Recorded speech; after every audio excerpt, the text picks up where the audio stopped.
above 5%. That's how much Africa's economy has been projected to grow by in 2014. West Africa holds the biggest potential. And Nigeria leads the pack. As the most important gathering on the continent converges on Abuja this year, the Sunrise Daily team will be there as we explore the challenges and opportunities present in this year's World Economic Forum for Africa. And Channels Television is your host broadcaster.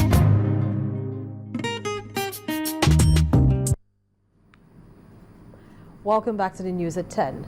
Without urgent, coordinated action by many stakeholders, the world is headed for a post-antibiotic era. This alert is coming from the World Health Organization. Although resistance is occurring across many different infectious agents, the report by the WHO looks at antibiotic resistance in 7 different bacteria responsible for common and serious diseases such as bloodstream infections and diarrhea, among others. On our Focus on Health tonight, our correspondent Yomi Otaigbe examines this situation and possible steps to stemming the tide in Nigeria.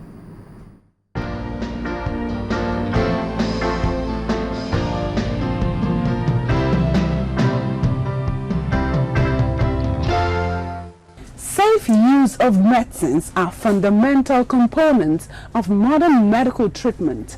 However, overdose and underdose of medicines are major factors that promote drug resistance and treatment failure. The World Health Organization's first global report on antimicrobial surveillance shows that antibiotics resistance to the treatment of urinary tract infections, gonorrhea, and intestinal bacteria such as pneumonia have spread to all regions of the world, and Nigeria is not excluded. Almost everybody is guilty because they think they know much on the knowledge of drugs. They can just go and be taking various forms of antimicrobial agents, not knowing that they are damaging the effect of that drug. A case that is treatable by a particular antimicrobial before, but now the particular patient has been exposed to that particular drug for too many times. Maybe the fault could be from a prescriber or through self-medication from the patient. So when the patient now actually needs the drug may not be effective again. There has resulted in therapeutic failure. What has caused this would include factors like drug counterfeiting, or if a product that's supposed to be about 500 milligram or 1 gram is packaged to contain 125 milligram or no active ingredient, you're going to create problems for people who are used to consuming such products. People have almost unrestricted access to medicines. This is a major problem. There are people who still walk into drugstores, especially Peter medicine shops, to ask for red and yellow capsule. And they buy such products and administer on open wounds on the surface of the skin. People walk into those places and ask for 4 capsules, 2 capsules of this category of very sensitive medicines. So once you begin to indulge in the perennial use of antibiotics when there is no basis to use them, then you're inviting trouble. This trouble comes in form of people becoming sick for a longer period despite treatment and increase in mortality risks. It means you will just administer products when people come down with infections and there will be no therapeutic efficacy. So people will die. So it's a very, very serious problem. And I think public health experts, care providers, government, everybody should take this very seriously.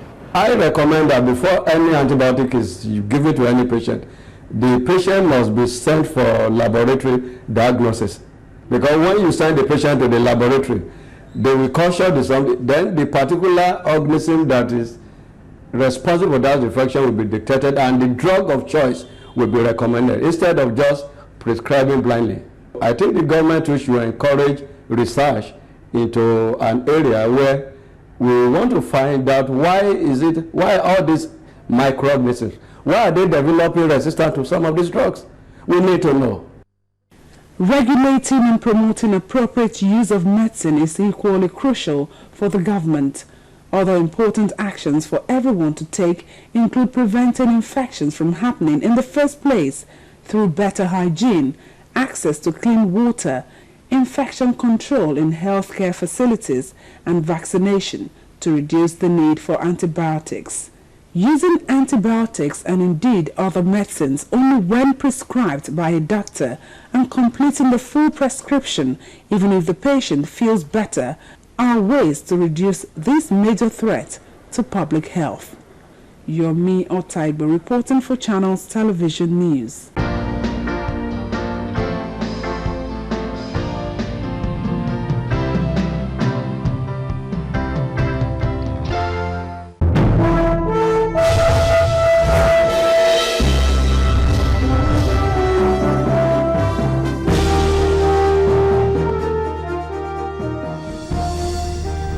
Well, welcome to Business News. Rwanda Energy Resources has announced the extension of the date for the completion of the proposed acquisition of the Nigerian upstream oil and gas business of ConocoPhillips. The new date is now June 30. April 30 had been earlier announced. The two companies agreed to extend the date to enable the companies satisfy all closing conditions, including the anticipated consent of the Minister of Petroleum Resources, Desiani Alison Madueke. Rwanda had agreed to increase its deposit by $25 million if the consent of the Minister of Petroleum is not received on or before May the 23rd. Now, next week, Nigeria will be hosting the 24th edition of the World Economic Forum on Africa in Abuja, the Federal Capital Territory. This brings together regional and global leaders to discuss innovative structural reforms and investments that can sustain the continent's growth while creating jobs for all its citizens. In the next report, our business correspondent, Chimezie Obiwagu, takes a look at what this could mean for Nigeria. The West African sub-region is made up of 16 countries, including Nigeria. And for the first time, the foremost World Economic Forum is coming to this region with Nigeria as the host. It brings Nigeria into focus, into close focus. It takes us to the economic center stage. This 24th World Economic Forum on Africa has as its theme, Forging Inclusive Growth, Creating Jobs. We couldn't have got a better team. Creating jobs is critical. If we want to deal with the issue of poverty that you referred to earlier, you have to create jobs for people. Nigeria, which recently emerged as the largest economy in Africa with a GDP of $510 billion, has the largest population and consumer market, and therefore is regarded as the main target of the investors. We get from all over the world interested people that do financial investments everywhere in the world and are coming here for a specific opportunity in Nigeria. Coming to Nigeria, some of them for the first time, is going to show them the opportunities that exist. And traditionally, people have known Nigeria basically as a producer of oil. What they did not realize is that Nigeria is very strong in services. While Nigeria seeks to use this opportunity to attract more foreign direct investment, the country is not oblivious of the fact that the consumers need to be protected.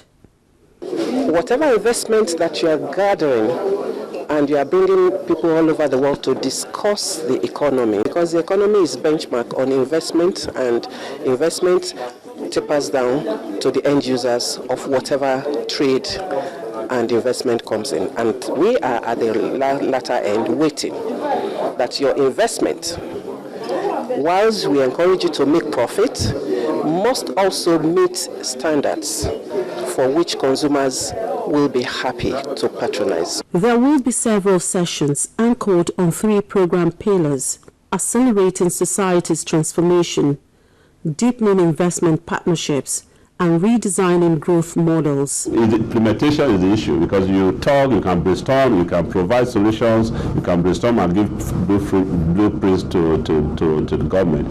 Who is going to implement? Is there a commitment on the part of the government? I hope so. and so on. So it's a good. It depends on how the government now implements the decision or some of the outcome of the discussion. We take this very seriously. It's important to us, for instance, that this is coming to Nigeria for the first time. We don't want it to be the last time. What it then means is that we must deliver a world-class event. What this means is that all hands must be on deck to ensure the success of this event now and beyond. Chimezie Obi-Iwagu, Channels Television News. Well, plenty of optimism there, but that wasn't translated into the markets, which opened for 4 trading sessions this week, as the federal government of Nigeria declared Thursday, May the 1st, as a public holiday to mark Workers' Day celebration. A turnover of 1.09 billion shares worth 13.39 billion naira in 19,078 deals were traded by investors on the floor of the exchange. The NSE All-Share Index went down by 0.72% to close at 38,578.78 points. The market capitalization also depreciated by 0.72% to close on Friday at 12.7 trillion naira. All indices depreciated during the week, with the exception of the NSE ASAM that closed flat. 23 equities appreciated in prices during the week, lower than 32 of the preceding week. 47 equities depreciated in prices, higher than the 38 of the preceding week, while 129 equities remained unchanged. And that will be it on Business News tonight. Thank you for watching. It's back to Harriet.